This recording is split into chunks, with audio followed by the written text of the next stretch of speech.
قضاء الله وقدره، ونعي إلى الشعب المغربي الأبي. 23 يوليوز عام 1993 طلع الملك محمد السادس بخطاب للشعب المغربي كيعلن عن وفاة والده الملك الحسن الثاني وتوليه الحكم بعد وفاة والده. لكن شكون هو الملك محمد السادس وكيفاش تربى وشنو كنعرفوا عليه؟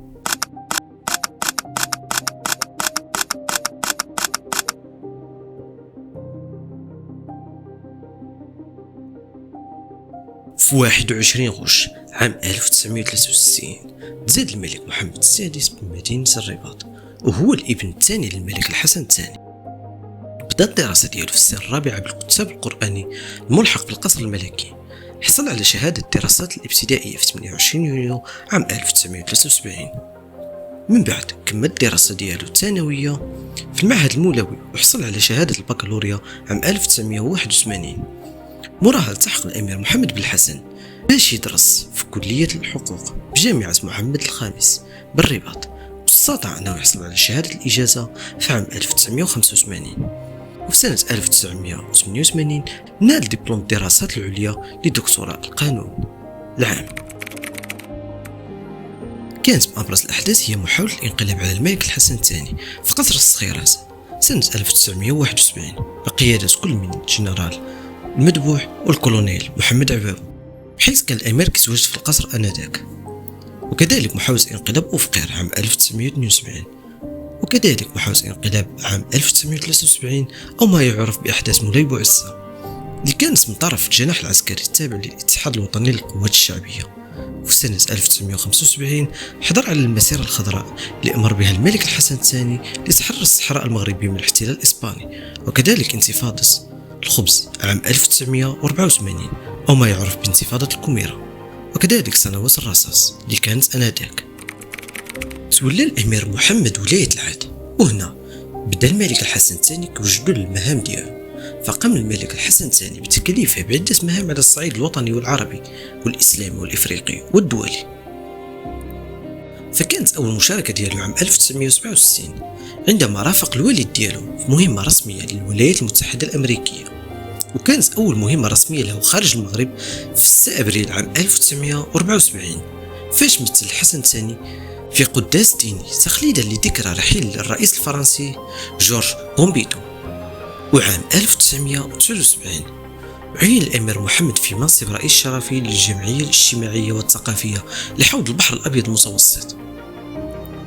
وفي 18 مارس عام 1982 عينوا الملك الحسن الثاني رئيس للجنة المنظمة للدورة التاسعة للألعاب البحر الأبيض المتوسط اللي جرت في مدينة الدار البيضاء.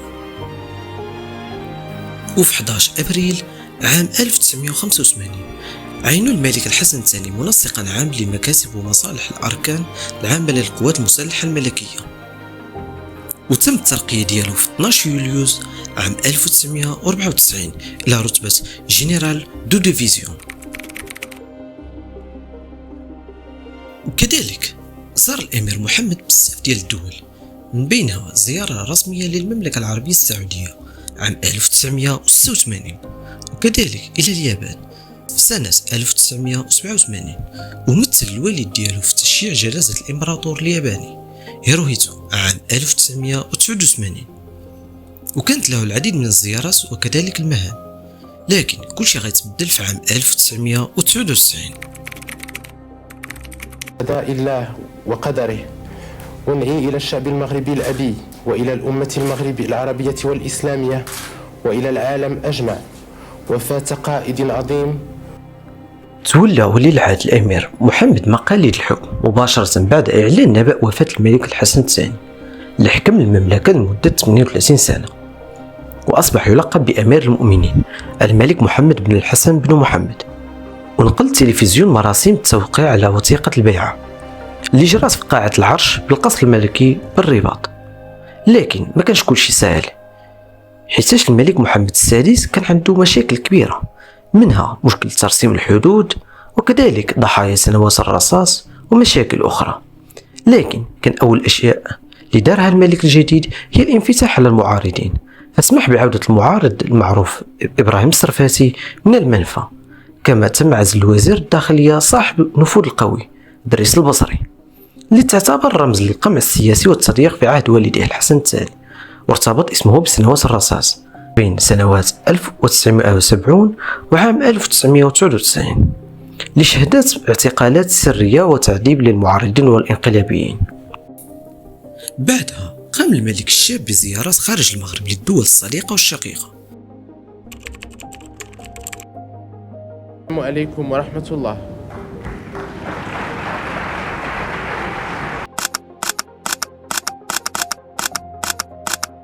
وفي 21 مارس عام 2002 عقد الملك محمد السادس قرانه على سلمى البناني اللي نجب منها الملك ابنين هما الأمير الحسن بن محمد الحسن الثالث في 8 مايو عام 2003 اللي حمل لقب ولي العهد بمقتضى الدستور المغربي، وكذلك الأميرة خديجة بنت محمد في 28 فبراير عام 2007.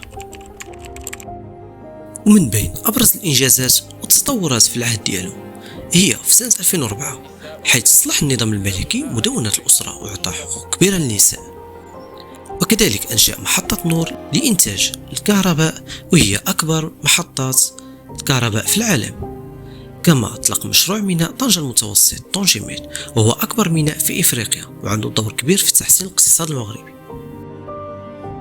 كما تم إطلاق القطار فائق السرعة وهو أول قطار سريع في إفريقيا، الشيء اللي ساهم بارتفاع السياحة في البلاد بشكل كبير. وتم جلب استثمارات عالمية إلى البلاد خاصة الشركات الفرنسية لصناعة السيارات رينو.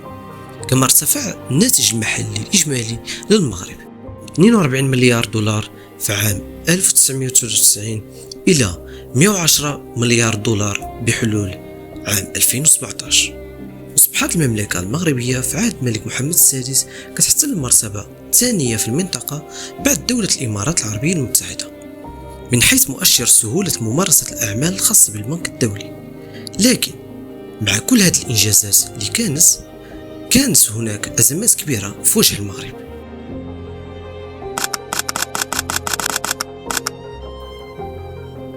أزمة جزيرة ليلى عام 2002 هي أزمة حصلت بين كل من المغرب وإسبانيا حول ملكية جزيرة ليلى.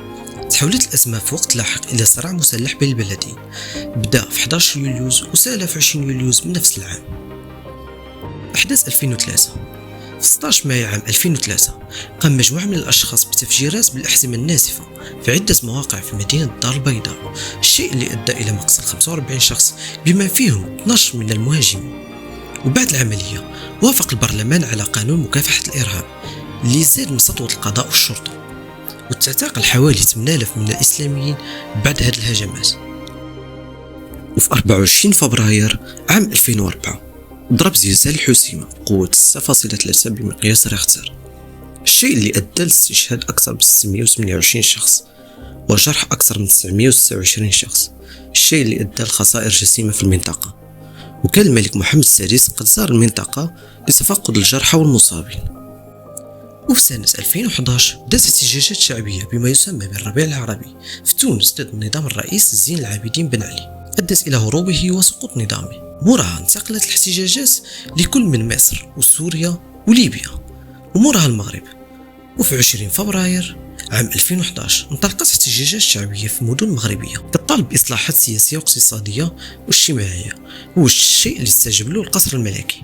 وأعلن الملك محمد السادس في خطاب للشعب أنه هيكون إصلاحات ودستور جديد للبلاد، وكذلك اصطدم من عفو ملكي شمل 190 معتقل سياسي وإسلامي، وبعد بتعديلات دستورية واسعة على رأسها توطيد مبدأ الفصل بين السلطات وتوازناتها عبر تقوية صلاحيات الوزير الأول.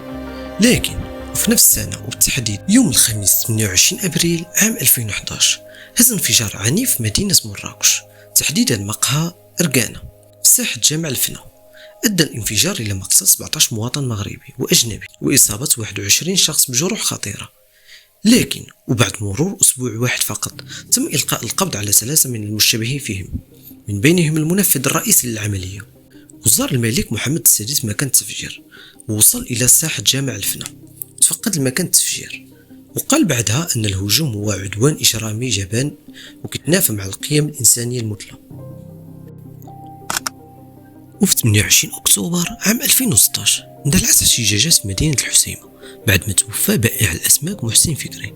ورغم تجاوب الدولة إلا أن السكان المنطقة زادوا الاحتجاجات لكون المنطقة كتعاني من البطالة والفساد وعدم الاستثمار في المنطقة، الشيء اللي خلى الدولة أنها تستمع للمطالب وتوعد بتحسين أوضاع المعيشية لسكان المنطقة. وفي 8 شتنبر عام 2023 ضرب زلزال الحوس بقوة 6.8 بمقياس ريختر، الشيء اللي أدى لاستشهاد أكثر من 2946 شخص وجرح أكثر من 5674 شخص، الشيء اللي صدم الجميع.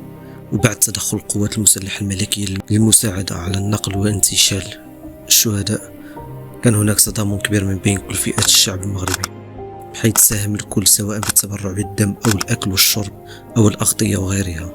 وكان الديوان الملكي المغربي أعلن عن حداد وطني لمدة 3 أيام، كما استحدثت لجنة وزارية لوضع برامج عاجلة لإعادة تأهيل وإعمار المنازل المدمرة. وأكد الديوان الملكي كذلك التكفل الفوري بالأشخاص ذوي مأوى، حيث صدرت تعليمات ملكية بالتكفل الفوري بالأشخاص في وضعية صعبة خصوصا اليتامى. وفي 9 أكتوبر عام 2023 وبتعليمات من الملك محمد السادس تم منح الأطفال ضحايا زلزال الحوز صفة مكفولي الأمة، كما تم إعداد مستشفيات ميدانية في جل المناطق المتضررة.